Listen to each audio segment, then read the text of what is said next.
Okay. Hello students. Now I'll take one more unit for teaching. This is a unit number 3 from macroeconomics and determination of income and employment. First of all, I will want to convey what is the material or what is the syllabus according to CBSE which you have to prepare from this unit. This is total 12 marks unit. Weightage of this unit is 12 marks.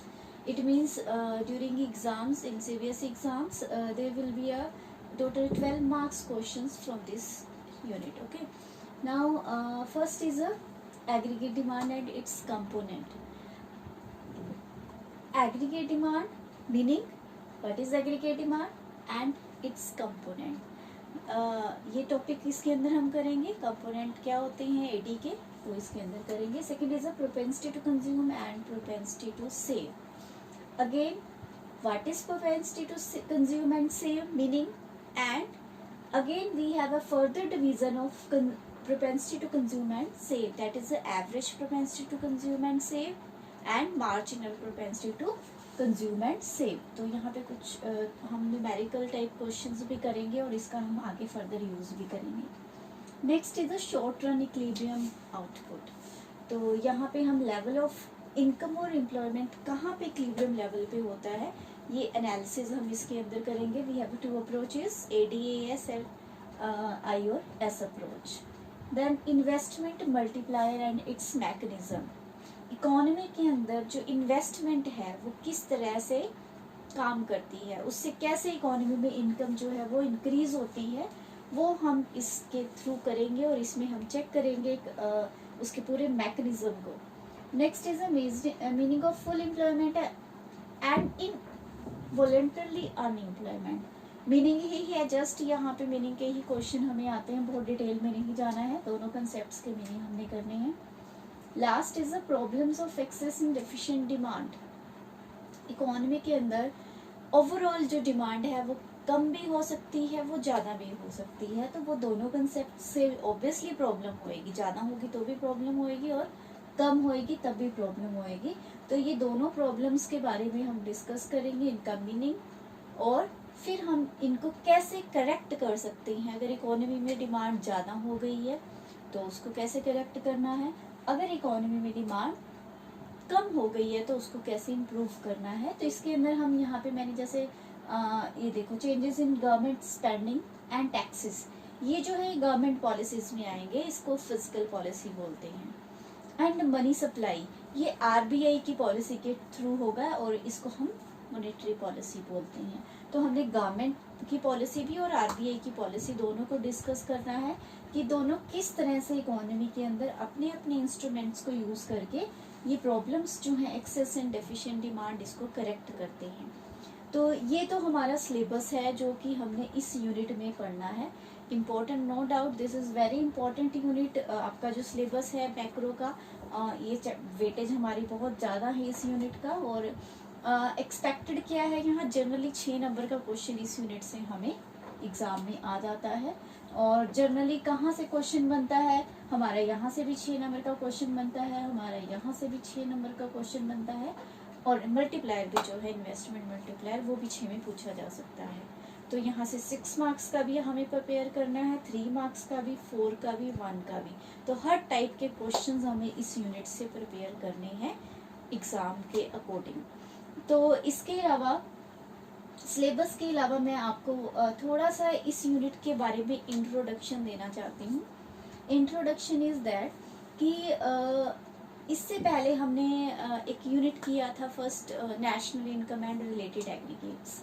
उसमें हमने क्या किया था, economy की income को major किया था, estimate किया था, उसकी मेजरमेंट की थी income, expenditure and product method से. तो वो जो था दैट इज एक्चुअल कि इकोनॉमी में कितनी इनकम 1 ईयर में हमने जनरेट की है. बट यहाँ जो भी हम करेंगे that is planned, not actual.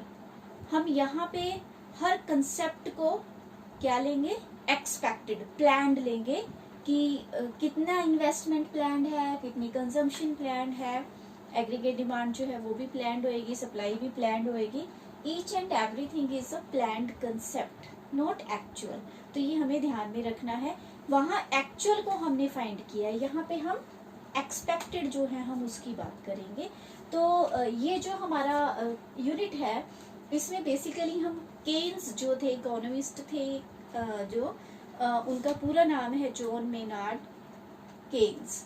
तो उन्होंने एक थ्योरी दी थी, उसके बेस पर उनके ही जो थॉट्स हैं या उनके जो हम व्यूज कह सकते हैं, वो हम यहाँ पे थोड़ा सा उसके बारे में डिस्कस करेंगे।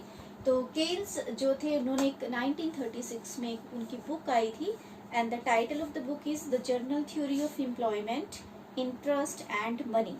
तो ये जो बुक थी उसके बाद उनकी पॉपुलैरिटी बढ़ गई थी, क्योंकि 1929 में क्या हुआ था, ग्रेट डिप्रेशन आया था। ग्रेट डिप्रेशन आया था और वर्ल्ड की इकोनॉमी से बहुत बुरी तरह से इफेक्ट हुई थी। तो उस समय अपनी इकोनॉमीज को इम्प्रूव करने के लिए सभी इकोनॉमीज के जो हेड थे वो सब कोशिश कर रहे थे कि किसी तरह से यहाँ से बाहर निकल सकें वो और बेटर कर सके। तो क्लासिकल्स जो इकोनॉमिस्ट थे, उनके थ्योरीज या उनके मॉडल्स, उनके व्यूज जो थे उसको अप्लाई करने की कोशिश कर रहे थे। क्लासिकल्स क्या कहते थे कि अगर किसी भी तरह का डिसइक्विलिब्रियम है हमारे सिस्टम के अंदर, वो ऑटोमेटिकली अपने आप करेक्ट हो जाएगा, वहां पे गवर्नमेंट को इंटरफेयर करने की जरूरत नहीं है। तो यहाँ पर सभी इसी को ही यूज कर रहे थे, लेकिन इससे कोई सक्सेस नहीं मिली। लेकिन 1936 में जब केन्स की बुक आई, उसके बाद सब जो थिंकिंग थी, जो प्रोसेस था, वो चेंज हो गया और सबने केन्स की जो थ्योरी थी उसको एक्सेप्ट करना शुरू कर दिया, क्योंकि जो हेल्प मिली डिप्रेशन से बाहर आने में या उसको सिचुएशन को इम्प्रूव करने में, वो केन्स की थ्योरीज के बेस पर जो उसके व्यूज थे उसको अप्लाई किया, तो वहां पे वो चीज हमें हासिल हुई। तो केन्स क्या बोलते थे कि गवर्नमेंट अगर डिसइक्विलिब्रियम है तो गवर्नमेंट को इंटरफेयर करना पड़ेगा, उसको बूस्ट करना पड़ेगा इकोनॉमी को, और उससे इकोनॉमी जो है वो दोबारा से करेक्ट हो सकती है, ये प्रॉब्लम्स जो हैं। तो ये वहाँ पे फिर उस जो मॉडल था उसको अडॉप्ट किया गया था। तो this is a introduction of this chapter, and in this whole unit we will discuss all these concept on the basis of Keynesian theory। जो केन्स के व्यूज थे हम उसी के बेस पर इसको पूरा डिस्कस करेंगे कि इकोनॉमी में अगर डिसइक्विलिब्रियम है तो वो कैसे करेक्ट होगा, अगर है तो उसके इम्पैक्ट क्या पड़ेंगे, उसके लिए मेजर्स क्या हैं, कैसे वो हम करेक्ट कर सकते हैं। तो वो पूरा हमने यहाँ पे डिस्कस करना है, क्योंकि एवरी इंडिविजुअल यूनिट जो है वो प्लान करके चलता है, एक्चुअल हमें बाद में पता चलेगा। तो सब कुछ जो है वो पहले क्या कैसे होता है, एवरीथिंग इज एक्सपेक्टेड, प्लान्ड। तो यहाँ पे हम उसी कंसेप्ट को ले रहे हैं कि एक्चुअल वैल्यू जो है और जो प्लान्ड वैल्यू है, दोनों में ऑब्वियसली डिफरेंस हो सकता है और होता भी है। तो हम यहाँ पर प्लान्ड जो वैल्यूज हैं या प्लान्ड जो भी हमारे पार्ट्स हैं उसके बारे में डिस्कस करेंगे, चाहे वो डिमांड है या सप्लाई है। तो और उसको फिर हम चेक करेंगे कि कैसे इसको हम करेक्ट कर सकते हैं अगर कोई डिफरेंसेस होते हैं। तो नेक्स्ट वीडियो में हम अपना फर्स्ट पार्ट स्टार्ट करेंगे, that is a aggregate demand and it's component. Okay, thank you.